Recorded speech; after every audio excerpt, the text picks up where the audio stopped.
اس لیے دعوت کا یہ کام جو ہے میرے بھائیوں، یہ تو اپنی زندگی کی ذمہ داریوں کو سمجھنے کے لیے ہے۔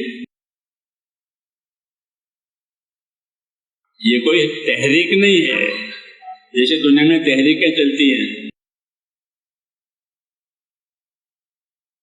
ایسا نہیں ہے۔ ایک تحریک ہے، اس کے کوئی ورکر ہیں،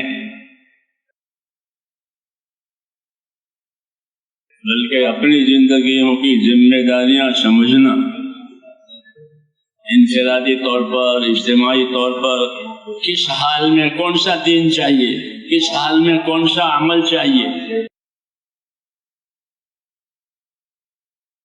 کیونکہ آدمی کی حالتیں الگ الگ ہوتی ہیں۔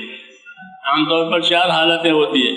آدمی راحت میں ہوتا ہے، مصیبت میں ہوتا ہے، یا معصیت اور گناہ میں ہوتا ہے، یا اطاعت میں ہوتا ہے۔ یہ 4 حالتیں تو ہوتی ہی ہے زندگی میں۔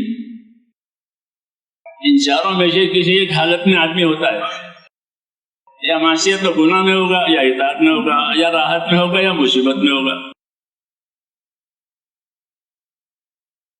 تو جو جس حال میں ہو، اس حال کا دین اس کے پاس ہو، یہ مطلب ہے تبلیغ کا۔ اس کے لیے علم و ذکر دیا ہے،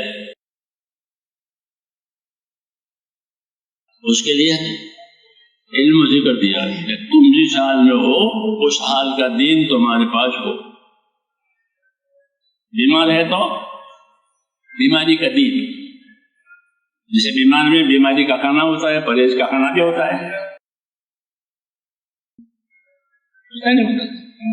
جس طرح ضرورت کے لیے وہ ایک چیز بدل گئی، تو یہاں بھی کام کے لیے ایک چیز کا طریقہ بدل جائے گا کہ بیماری کا یہ دین ہے، سفر کا یہ دین ہے، تندرستی کا یہ دین ہے، مالداری کا یہ دین ہے۔ جو جس حال میں ہو، اس حال کا دین اس کے پاس ہو۔ دعوت اسی کی ہے، دعوت نبی کی دعوت اسی کی ہوتی ہے کہ جو جس حال میں ہو، اس حال کا دین اس کے پاس ہو۔